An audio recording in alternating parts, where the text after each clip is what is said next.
तारीख 18 मई और साल था 2004। अटल बिहारी वाजपेयी की सरकार को मात देकर कांग्रेस के नेतृत्व में यूपीए की सरकार बनने जा रही थी। सोनिया गांधी का प्रधानमंत्री बनना तय माना जा रहा था। तभी 10 जनपद पहुंचे रामविलास पासवान को जानकारी मिली कि सोनिया पीएम नहीं बन रही हैं।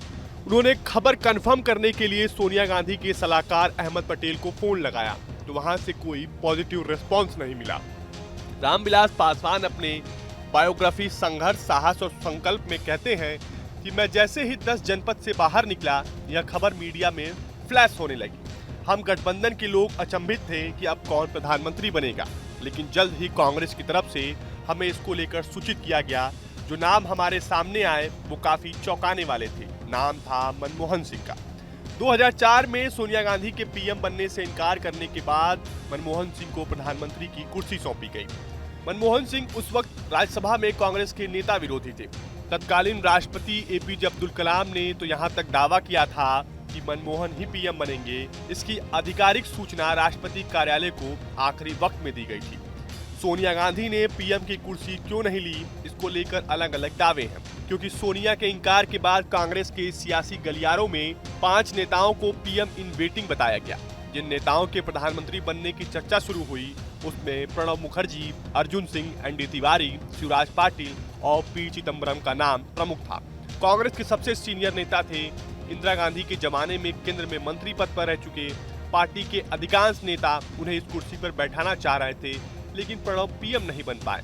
पीएम न बनने को लेकर प्रणब ने कई बार अफसोस भी जताया। प्रणब मनमोहन सिंह सरकार में वित्त और रक्षा मंत्री रहे।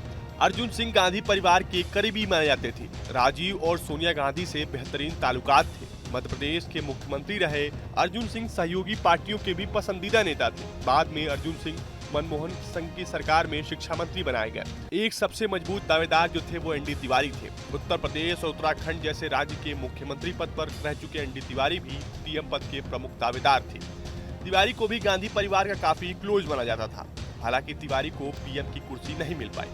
महाराष्ट्र के कद्दावर नेता शिवराज पाटिल भी पीएम के प्रमुख दावेदार थे। मुंबई अर्थव्यवस्था का केंद्र माना जाता है।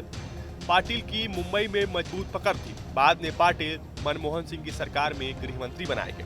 अर्थशास्त्री पी चिदम्बरम भी पीएम पद के प्रमुख दावेदार थे। उस वक्त कहा जा रहा था कि दक्षिण को साधने के लिए कांग्रेस चिदम्बरम को पीएम बना सकती है। चिदम्बरम कई सरकार में मंत्री रह चुके थे। मनमोहन सिंह की सरकार में चिदम्बरम गृह और वित्त मंत्री बनाए गए थे। पीएम बनने के लिए मनमोहन के पक्ष में 3 प्रमुख फैक्टर काम कर रहा था। पहला फैक्टर कि मनमोहन सिंह का किसी गुट से न होना। कांग्रेस में उस वक्त दक्षिण और उत्तर के साथ कई गुट सक्रिय था। नरसिंह राव की सरकार में किसी गुटबाजी की वजह से कांग्रेस पस्त हो गई थी। सोनिया फिर से रिस्क नहीं लेना चाह रही थी। मनमोहन सिंह का राजनीति व्यक्ति न होना भी उनके लिए फायदेमंद साबित हुआ। 2004 में राहुल गांधी की राजनीति में एंट्री हो गई थी। कांग्रेस के लोग उनके लिए सियासी पिच तैयार कर रहे थे। ऐसे में मनमोहन सिंह के अलावा किसी राजनीति व्यक्ति को पीएम की कुर्सी सौंपी जाती तो राहुल के लिए भविष्य की राह आसान नहीं रहता। तीसरा फैक्टर मनमोहन सिंह का कामकाज था। वित्त मंत्री रहते मनमोहन सिंह ने भारत को आर्थिक तंगी से बाहर निकाला था। 2004 में कांग्रेस ने आर्थिक नीति और रोजगार से जुड़े कई वादे किए थे, जिसे पूरा करने के लिए विजनरी नेता की जरूरत थी। मनमोहन सिंह इसमें अव्वल साबित हुए। फिलहाल आपको हमारा वीडियो कैसा लगा हमें कमेंट बॉक्स में जरूर बताएं। देश और दुनिया की तमाम वो यूपी उत्तराखंड की हर छोटी बड़ी खबर के लिए न्यूज स्टेट चैनल को सब्सक्राइब करना ना भूलें। न्यूज नेशन अब व्हाट्सएप पर खबरों की ताजा अपडेट के लिए न्यूज नेशन के इस क्यूआर कोड को स्कैन करें।